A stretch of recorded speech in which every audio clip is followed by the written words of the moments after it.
agosto del 2018. ¿Qué tal? Muy buenos días. Bienvenidos a su programa Contacto Directo. Empezamos revisando quiénes son hoy nuestros invitados y nos acompañan. Pablo Arosemena, presidente de la Cámara de Comercio de Guayaquil. El termómetro del éxito de la reactivación económica estará en las importaciones de bienes de capital, materias primas, combustibles. La estabilidad arancelaria garantiza mayor recaudación que compense lo que se cede en incentivos a las inversiones. Lo vamos a analizar. También estará Guillermo Landazuri, de analista económico, para hablar sobre la necesidad de metas cuantitativas en la aplicación de la ley urgente de fomento a la productividad, y plantea también retos en atracción de inversiones, en generación de empleo y equilibrio fiscal. Lo conocemos.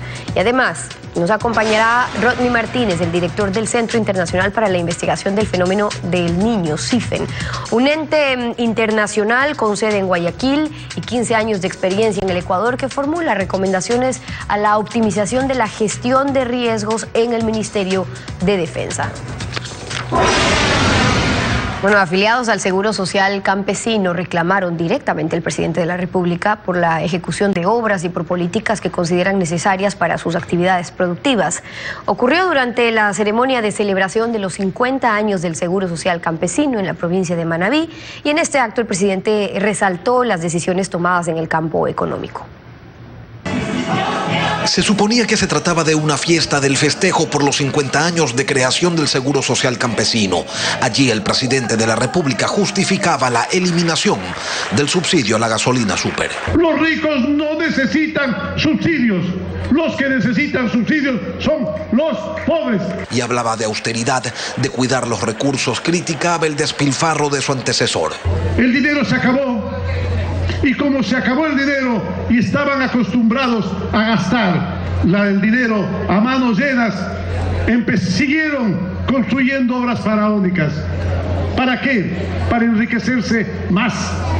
Decíamos que se trataba de un festejo, pero de repente, a gritos, algunos de los invitados a la celebración interrumpían el discurso del jefe de Estado. Es inaceptable que tengamos dispensarios que tienen un médico itinerante. Que se apruebe la ley de las comunas no reciben recursos. Y la situación se generalizó. Docenas de pedidos, de reclamos para el presidente Moreno rompían con el protocolo, y él, que intentaba dar respuestas. Me hablas más duro, por favor, que ya a esta edad. Presidente, queremos que acabe el riego, agua para producir crédito. Así debe ser. Así debe ser. Así debe ser. Para eso debe estar destinado el dinero del pueblo. La mejor noticia que tenemos de este momento es que sus pensiones tendrán incremento cada año en el mismo porcentaje que el salario básico unificado. No crean ustedes que todo se puede hacer en un gobierno.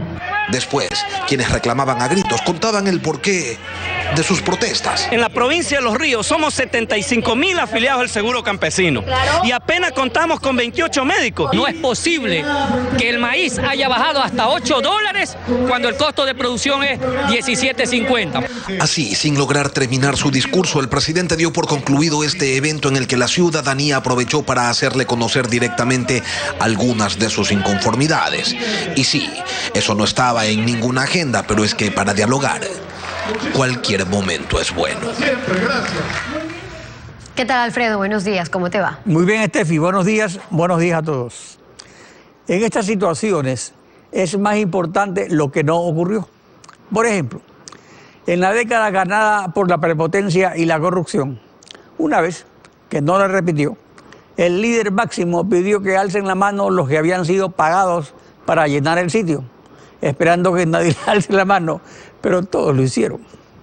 Hubiera sido normal también que algunos terminen detenidos por la policía, o que él se vaya. Pero no ocurrió, y eso es lo bueno. Y lo que tampoco ocurrió, que es más importante, fue una respuesta convincente o aceptable a la demanda de los campesinos costeños, y no ocurrió porque en la década ganada por la corrupción, el gobierno abandonó al agrocosteño. Eso es lo que debe terminar. La actualidad, los protagonistas, el análisis y la información en Contacto Directo.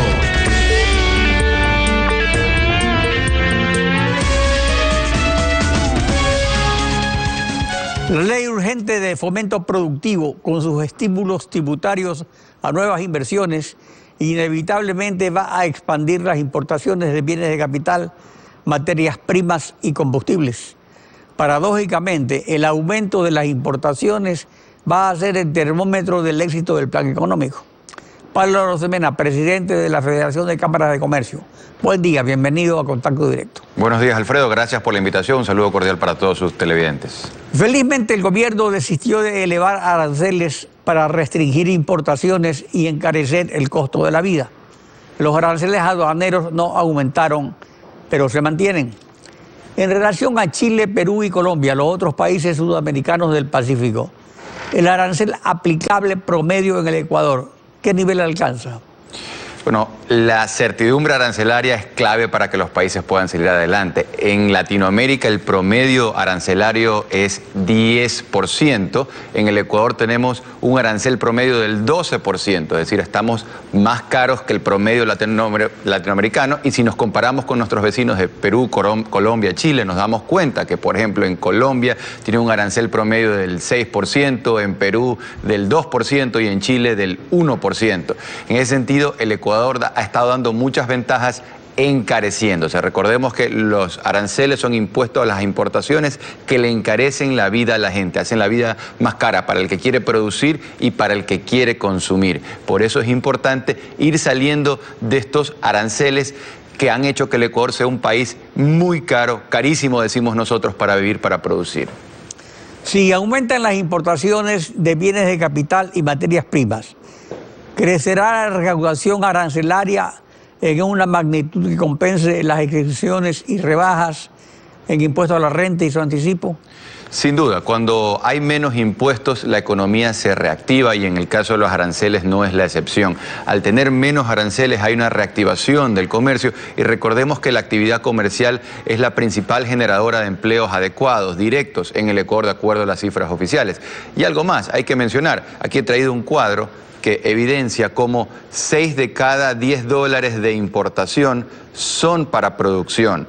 6 de cada dólares que vienen al Ecuador, que salen por el tema de importaciones, se van para actividades de producción, actividades metalmecánica, automotriz, farmacéutica, plásticos, agroindustria, etc. Entonces, es clave las importaciones para aumentar nuestra frontera de producción nacional. Y luego también decirlo, que cuando las cosas son más baratas, los bienes de consumo duraderos, no duraderos son más baratos, entonces la gente tiene mayor poder de compra. Cuando la gente puede adquirir las cosas que necesita, eso le fortalece su bolsillo y así los países salen adelante. Entonces, es clave que Ecuador esté mirando al futuro a tono con los tiempos. Tenemos un arancel promedio que es mucho más caro que nuestros vecinos y eso nos resta competitividad, que es la clave de cara al futuro. Se están haciendo ajustes en los fiscales, eso va bien, pero todavía hace falta trabajar en competitividad y sin duda reducir aranceles es clave para reactivar el aparato productivo y generar más y mejores empleos, que es lo que la gente necesita. Además de arancel aduanero, las importaciones pagan IVA y algunas el ICE o impuesto a los consumos especiales y también el impuesto a la salida de divisas cuando se financian desde el exterior. ¿Estos impuestos están excluidos o algunos forman parte de los estímulos? Hay algunos que están incluidos en ciertos incentivos, pero no son, como lo hemos planteado nosotros desde la Cámara de Comercio de Guayaquil, la Federación Nacional de Cámaras de Comercio del Ecuador, incentivos transversales. Nosotros defendemos principios, no privilegios. Por eso nosotros planteamos que si se va a eliminar el impuesto a la salida de divisas, que es un impuesto que le encarece la vida a la gente, tiene que hacerse eso de manera transversal, sin condiciones, sin miramentos y no diciendo solo para un sector, siempre y cuando hagan esto o lo otro. Esa es la mejor manera de reactivar la producción y de alejarnos del mundo de la corrupción, cuando los impuestos se eliminan de manera transversal. Por eso es tan importante que el impuesto a la salida de divisas se elimine de manera transversal para poder hacer que el Ecuador sea más barato para producir, más barato para vivir y no solamente... Pero también hay un aspecto, es de que hay el concepto equivocado todavía de que las reservas del país se dependen de las importaciones, cuando muchas importaciones se pagan con dinero que está fuera. O sea, un país dolarizado no debe tener sus reservas depositadas adentro.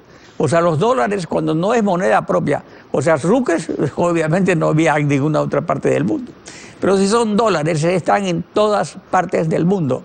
Entonces, en ese sentido, es que el impuesto a la salida de divisas se convierte así tal vez en un impuesto al ingreso de divisas, se convierte así en una especie de devaluación, o sea, le da un menor valor al dólar que se usa en el Ecuador. Sin duda, en Ecuador los socialistas del siglo XXI lograron pues la cuadratura del círculo, esto es devaluar el dólar, algo que era difícil, se lo logró acá con este impuesto a la salida de divisas que terminó siendo una barrera para la entrada de inversiones, porque pues donde te cuesta salir nadie quiere entrar. Y ahí está una de las grandes tareas pendientes que tiene el Ecuador, que es atraer la inversión. Sin sacar el impuesto a salida de divisas de manera transversal va a ser muy difícil. Cuando tú miras la competencia regional, ves países como Chile. Por ejemplo, en Chile, en la última década, ellos han logrado captar más de 200.000 millones de dólares de inversión extranjera directa. En ese mismo periodo de tiempo, Ecuador no ha llegado ni a 7.000 millones de dólares. Entonces, esas son las ventajas que estamos dando. Entre los estímulos tributarios se necesita firmar un contrato con el gobierno. Además de lo relacionado con el impuesto a la renta, ¿también se contempla exenciones arancelarias? Sí, hay ciertos casos y es caso por caso sujeto pues a firma de estos convenios, contratos de inversión. Pero en general, digamos, los aranceles se mantienen para todas las importaciones. Así es. Por un lado, el aspecto positivo es tener al momento cierta certidumbre arancelaria en el sentido de que no vayan a subir, pero claro, la expectativa es, dado que estamos tan fuera de foco con respecto a los aranceles de la región, promedio 10% y estamos en el 12% y tenemos países como Chile que lo tienen en el 1%, es ahí donde hay oportunidad de mejora y sobre todo porque hemos venido de una década que se ha encarecido muchísimo el país. Ahora, hay que decir algo también, las trabas no solamente son arancelarias, también son pararancelarias.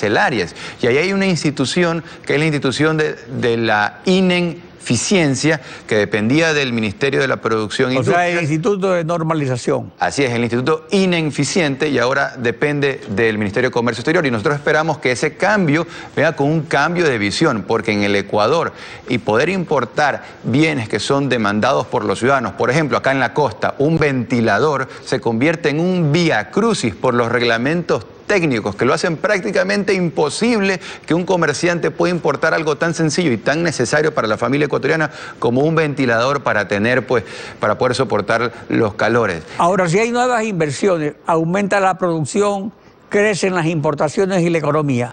También aumenta la importación de combustibles y respecto, por ejemplo, a la eliminación y focalización del subsidio de los combustibles. Mauricio Pozo, sobre la refinación de combustibles, plantea lo siguiente, veamos. Creo que a donde debemos de arribar es a replantear si el Ecuador como Estado tiene que refinar crudo o es el privado el que lo puede hacer. Recuerde que como presupuesto del Estado le cuesta anualmente cerca de 2.000 millones de importación de derivados.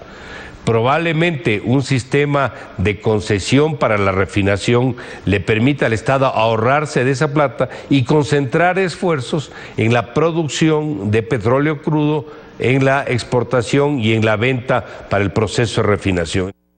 Debe abrirse la refinación al sector privado y redefinirse la inversión en la refinería de Manabí. Sin duda, yo creo que hay que avanzar hacia el futuro y eso implica una liberalización de la importación de combustibles. Ahora, hay que hablar aquí del tema muy claro de los subsidios y el tema fiscal. Para lograr el equilibrio fiscal, para poner en orden esas cuentas de las finanzas públicas, hay que ponerse de acuerdo en que si se está recortando el gasto o si se está aumentando el gasto. Yo he traído aquí un cuadro con respecto al tema que estamos conversando, donde nosotros planteamos que para lograr el equilibrio fiscal se necesita ahorrar más que gastar.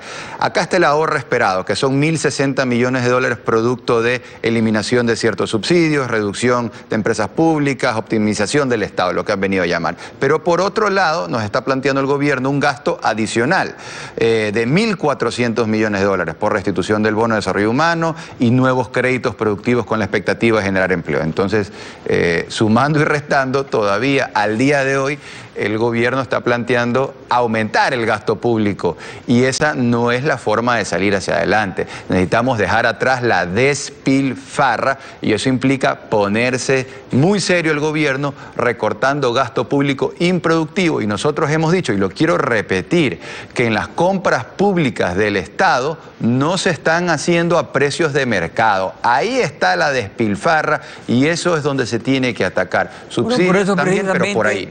Se va a proponer o se está proponiendo una reforma a la ley de contratación pública, ya que es muy importante el monto de ese tipo de contrataciones. Pablo Arosemena, gracias por acompañarnos en Contacto Directo. Gracias, Alfredo.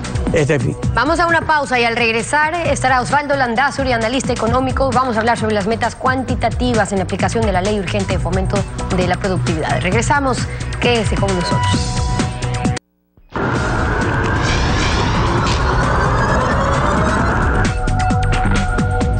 Osvaldo Landázuri, analista económico, bienvenido a Contacto Directo. Buenos días, Stephanie, un gusto estar en su espacio. Buenos días también. ¿Por qué usted no cree que este era un buen momento para quitar el subsidio a la gasolina súper? ¿No es un comienzo para ir sincerando los precios ya de la economía? Bueno, yo creo que hace falta una precisión respecto a su comentario y lo que acaba de citar respecto a lo que yo he dicho en algunos medios públicos. Yo creo que indudablemente el tema de subsidios es un asunto que debe ser revisado.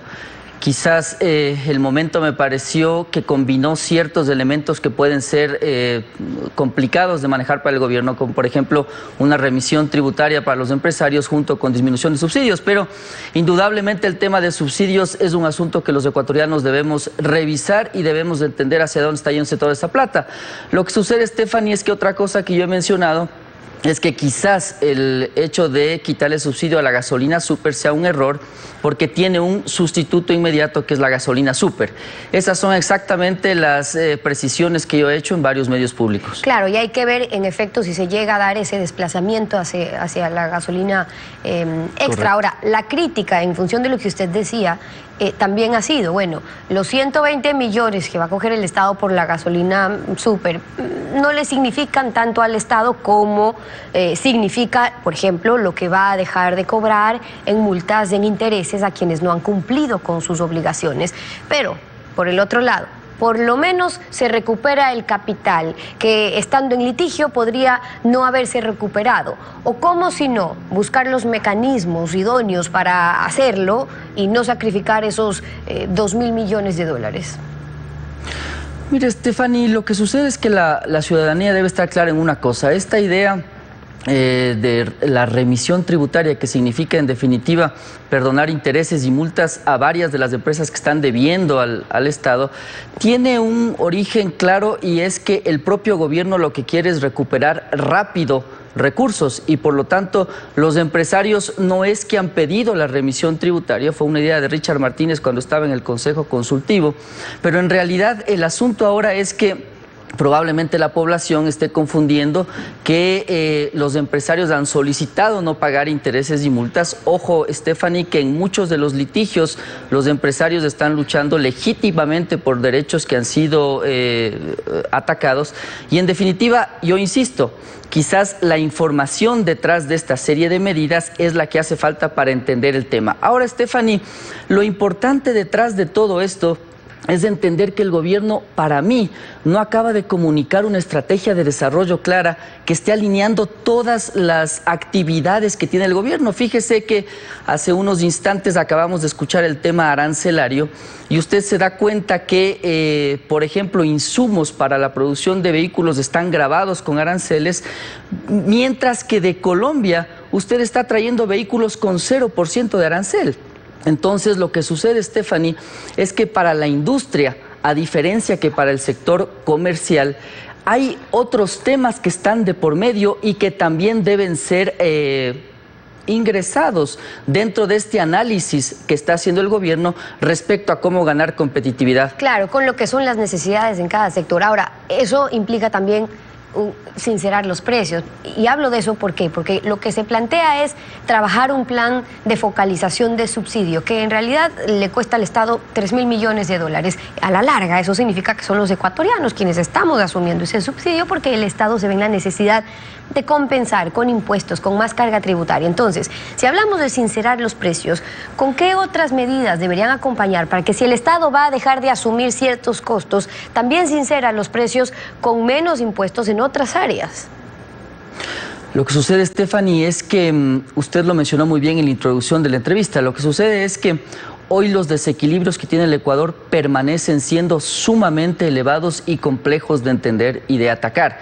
Entonces, el subsidio es una parte indudablemente del problema, pero cuando usted se da cuenta, está atacando únicamente el subsidio, y no querría utilizar la palabra atacando, sino analizando el subsidio a los combustibles, cuando usted tiene otros subsidios sociales que han crecido en la última década de manera significativa. Entonces, yo, por ejemplo, cuando me he referido a la focalización de los subsidios, yo creo que el gobierno está cometiendo un error, probablemente que sí se relaciona con la visión política de no causar demasiada incertidumbre en la población respecto a esta famosa focalización, en entender que a usted le pueden dar un determinado número de galones de combustible para su vehículo dependiendo de la placa, de un chip en la cédula de identidad.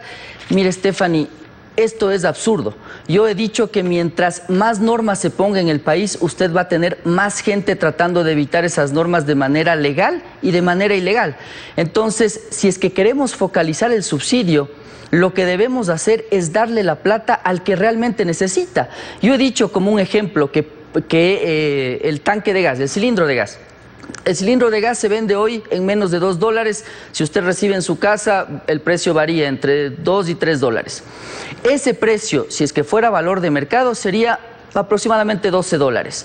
Usted debe entregar entonces, por ejemplo, $10 en el bono de desarrollo humano y hacer que todo el gas en el país se venda a precios de mercado. Ok, hay una propuesta concreta, un planteamiento, hablando sobre focalización, pero usted propone también el tema de priorizar, hablando de las otras áreas, de priorizar en inversiones, en sectores específicos de la economía. Por ejemplo, la banca, atraer banca internacional o empresas de telecomunicaciones, que provocaría esa competencia para beneficio del consumidor. También habría como aspirar allí a sincerar los costos desde las mismas tasas de interés, que si el Estado sigue siendo el socio de la banca porque le cobran porcentaje alto, un porcentaje de impuesto con el que termina siendo socio, el que paga eso es el cliente, que no puede acceder a mejores tasas como en otros países. Mire, Stephanie, usted acabó de citar otros dos ejemplos que he dado en algunas entrevistas en relación a cuál, desde mi óptica, debería ser la aproximación de un gobierno racional a la hora de entender cómo bajar tasas de interés y cómo entregar un mejor servicio con mejores costos en las telecomunicaciones. Yo lo que he dicho es que cuando se habla de tasas de interés, como que es muy ligero el análisis y entonces uno piensa que el banco está ganando demasiada plata y se está olvidando de que el riesgo país en Ecuador es entre los primeros de América Latina. Entiendo que Argentina en estos últimos días ha tenido un salto importante cuantitativo, pero esto indudablemente influye. Entonces, ¿qué he dicho yo? Que si usted quiere que las tasas de interés bajen o si quiere, en este ejemplo que yo daba en algunos medios de comunicación, que las empresas de telecomunicaciones tengan rentabilidades más racionales en relación al mercado, debería haber competencia, pero eso se aplica a todo, Stephanie. Lo que yo he dicho es que en definitiva el gobierno debe entender la competencia libre como una herramienta para hacer que los precios se regulen y el ciudadano común tenga mejores condiciones. Los ejemplos que usted citó fueron ejemplos que salieron de algún análisis relacionado con la década pasada. Claro, con sectores importantes. Ahora, déjeme terminar con esto, porque la Cámara Automotriz de Ecuador ha estado pues en diálogos también los últimos años con autoridades, lo hemos conversado aquí en reiteradas ocasiones, ustedes con la propuesta de reducir aranceles. ¿Qué ha pasado ya en el sector? Porque Colombia se está llevando esa producción. ¿Y qué proponen en cuanto a los productos fabricados y ensamblados en el Ecuador? Mire, Stephanie, el punto que usted topa es realmente quizás la muestra de lo absurdo que puede llegar a ser una política de gobierno. Usted tiene un ministro de Comercio Exterior que está tratando de arreglar, de conseguir acuerdos de libre comercio, y tiene un Ministerio de Economía que está trabando la disminución arancelaria de insumos de producción. Usted le acaba de oír a Pablo Arosemena respecto a los aranceles. Y esto es peor todavía porque usted le está poniendo aranceles a la producción local, mientras de Colombia le están llegando los vehículos con 0% de arancel. Yo he dicho que esto realmente debe ser el único caso en la historia de la humanidad en que un país se autopone aranceles para mandar trabajo a Colombia. El resultado de aquello es que usted tiene la duplicación de la importación de vehículos en el último año. Esto también es absurdo, Stephanie, no se puede entender. Entonces, la Cámara hacia esos países, lo cual no aplica hacia esos países, lo cual no aplica con el encarecimiento y los precios de los vehículos en los otros casos, con otros países, los aranceles que sí aplican en esos casos. Sí, claro, lo que sucede, Stephanie, si entendí bien su comentario, es que usted está negociando acuerdos de libre comercio, por ejemplo, con México. ¿Cómo va a competir con México si usted, más que le dupliquen salario mínimo, tiene aranceles del 15% para sus insumos y ellos van a llegar a tener 0% de arancel? Entonces, mientras este tipo de situaciones no se arreglen, los inversionistas reciben señales mixtas y la inversión no fluye hacia el Ecuador como debería fluir. Estas son algunas de las observaciones y la opinión de Osvaldo Landazuri, analista económico y en Contacto Directo. Gracias por haber estado con nosotros. Un gusto, buenos días, Stephanie. Igual, 7:31. Vamos a una pausa y cuando regresemos está Rodney Martínez, el director del Centro Internacional para la Investigación del Fenómeno del Niño, CIFEN, la absorción y optimización de la Secretaría de Riesgos por el Ministerio de Defensa, la experiencia de un ente internacional con 15 años en Ecuador en pocos minutos. Quédense con nosotros.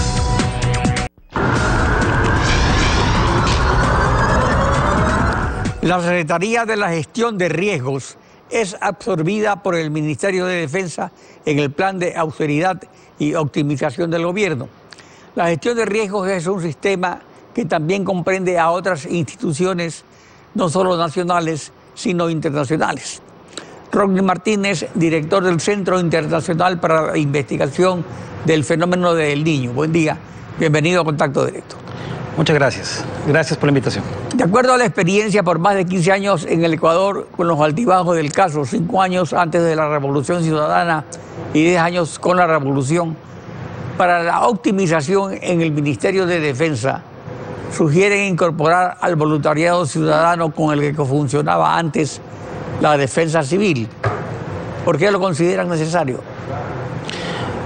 Bueno, estamos claros que hay una coyuntura económica, que el gobierno está decidiendo la reorganización de algunas dependencias del Estado y como parte de esto pues se ha propuesto esta fusión, en la cual la principal inquietud de la comunidad de riesgos, que es un colectivo multidisciplinario que trabaja en Ecuador, que inclusive tiene organismos internacionales trabajando en Ecuador, como en el caso de CIFEN y otras ONGs, la principal inquietud que se plantea es que en esta fusión se está poniendo mucho énfasis, y lo reconocemos, y el que tienen las Fuerzas Armadas, el papel que tienen las Fuerzas Armadas en las tareas operacionales relacionadas con la respuesta, que es una fase importantísima en todo el proceso de gestión de riesgos.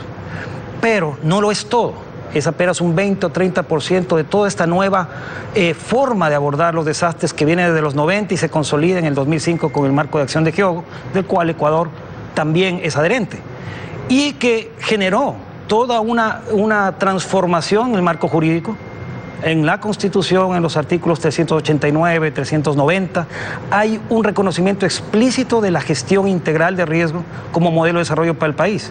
De ahí se deriva el COTAD, de ahí se deriva la Secretaría Nacional de Gestión de Riesgo, para justamente abordar lo nuevo. Es decir, no solo trabajar en la emergencia, en la respuesta al desastre, sino en todos los procesos que reduzcan los riesgos para reducir las pérdidas y tratar de tener una planificación. Como director internacional del CIFEN, usted representa una entidad que sirve a los países de la región, tiene su sede en Guayaquil y depende de la Organización Meteorológica Mundial. ¿Cómo manejan sus relaciones con el gobierno? ¿Les afecta de alguna manera esta absorción? Nosotros tenemos una relación muy sólida con las instituciones técnicas científicas del Ecuador, con las distintas instancias e inclusive con muchos gobiernos locales con los que hemos trabajado en proyectos en los cuales la premisa ha sido apuntalar la gestión de riesgo hemos trabajado en procesos locales con las autoridades locales y las autoridades nacionales para armonizar la gestión de riesgo, por ejemplo, con la adaptación al cambio climático en un país que es sumamente vulnerable. Entonces, más que afectarnos, compartimos la preocupación del colectivo nacional de expertos en el tema respecto a las implicaciones que pueda tener esta fusión, especialmente en la componente de la gestión prospectiva, correctiva del riesgo, que implica una institucionalidad fuerte para coordinar ministerios y establecer los nexos correspondientes con los gobiernos locales. Lo cual, por ejemplo, no hubo con el Ministerio de Defensa. Se notó al comienzo con el terremoto de Manabí, por ejemplo. Realmente yo creo que esta es la coyuntura y la oportunidad para replantearse el Sistema Nacional de Gestión de Riesgo y que esta sea la oportunidad. Y de hecho el colectivo de Ecuador por Gestión de Riesgos lo que quiere es sostener un diálogo técnico, porque la motivación de todo esto es absolutamente técnica en el sentido de las consecuencias que puede tener, por ejemplo, poner a una entidad tan importante en una subsecretaría o bajo la dependencia de un Ministerio de Defensa que por su naturaleza vertical, como tiene que ser, con reconocida experiencia por sus Fuerzas Armadas en tiempos de paz y de conflicto, no puede abordar temas que son de tipo transversal y más bien de construcción social, con mucha interacción con todos los sectores, inclusive los financieros. La gestión de riesgo tiene que estar en mecanismos financieros y en el manejo financiero del gobierno. Pero tiene muchas fases, entre esas también, por ejemplo, la de la seguridad. Por ejemplo, el sistema 911, de alguna manera funciona también independientemente de las Fuerzas Armadas. Esa es una muestra del proceso que el país ha seguido desde el 2008, en el cual realmente se ha logrado un camino muy valioso, que no ha tenido la velocidad deseada, que hay que replantearlo, que hay que revisitarlo para ver dónde están todavía las fallas o las debilidades, que necesitamos una ley de gestión de riesgos, pero definitivamente la gran inquietud que tiene la colectividad de expertos en este tema en el país y en la comunidad internacional que trabaja en Ecuador es que no se vaya a perder el camino recorrido y no se tome una decisión que pueda desaparecer todo ese camino recorrido, porque dejaría a Ecuador en condiciones de vulnerabilidad institucional, que se sumaría a la vulnerabilidad que ya se tiene en el país frente a las amenazas naturales, de las cuales nosotros tenemos prácticamente todas. ¿Por qué le preocupa al CIFEN el nuevo destino de la Secretaría de Riesgos? ¿Qué es lo que más se podría aprovechar de la experiencia de la Secretaría de Riesgos? Nosotros como CIFEN trabajamos en las plataformas regionales y globales de gestión de riesgo de desastres junto con las Naciones Unidas. Y nosotros hemos visto realmente con muy buenos ojos todo el proceso que se ha venido siguiendo en el Sistema Nacional de Riesgo con la descentralización de la gestión de riesgo y este esquema subsidiario de la gestión de riesgo. Falta mucho por hacer, pero si hay un cambio en la institucionalidad drástico, esto puede quedar afectado e interrumpido e inclusive podríamos volver a un modelo en el cual reducimos la gestión de riesgo exclusivamente a la respuesta. El ECU 911 es una muestra de que se ha progresado. Se ha progresado en el país. Hay una comunidad de expertos que antes no había, hace 10 o 15 años, no había profesionales en gestión de riesgo.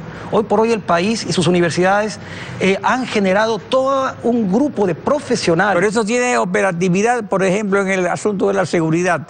El 911 tiene una serie de cámaras de vigilancia, de cosas, pero resulta que continúan los asaltos, continúa la inseguridad, que eso pues, no está dentro de los riesgos que ustedes manejan, que son más bien unos riesgos de la naturaleza.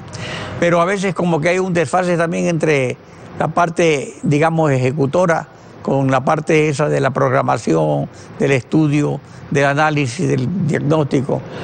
Sí, yo creo que son aspectos de la seguridad que tienen distintas dimensiones, pero que tienen su institucionalidad y que deben ser articulados.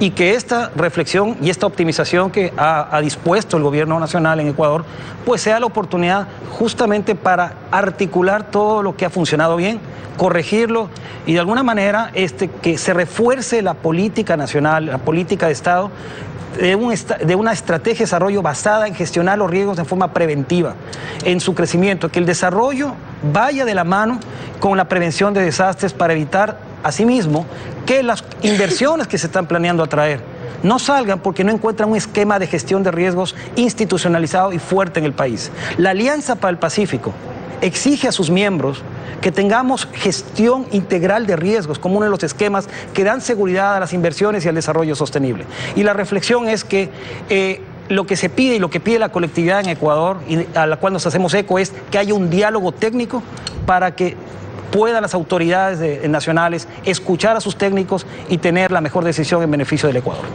Rodney Martínez, director del CIFEN, gracias por su participación en Contacto Directo. Estefi. Concluimos así esta emisión. A ustedes también gracias por su sintonía. Y mañana continuamos en Contacto Directo, rayando la desinformación.